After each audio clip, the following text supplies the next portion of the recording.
તો આજે આપણે બનાવીશું લીંબુ વગરનું લીંબુ શરબત।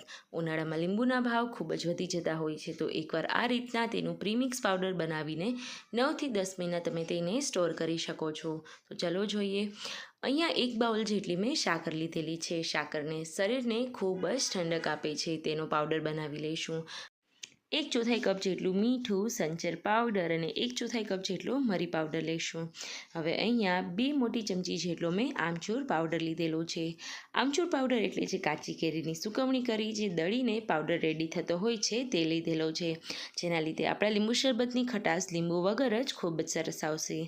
આ પાવડર મેં અહીંયા પહેલાં ચાળી લીધેલો અને તેને એરટાઇટ કન્ટેનરમાં 9 થી 10 મહિના સ્ટોર કરી શકાય। તેનું લીંબુ શરબત બનાવવા માટે 2 ગ્લાસ પાણીમાં 2 ચમચી જેટલો પાવડર ઉમેરીશું। બસ ત્યારબાદ તેને ઠંડુ સર્વ કરવા માટે આઈસ ક્યુબ્સ અને 15 થી 20 મિનિટ પહેલાં પલાળેલા તકમરિયા સાથે હું તેને ઠંડુ સર્વ કરીશ।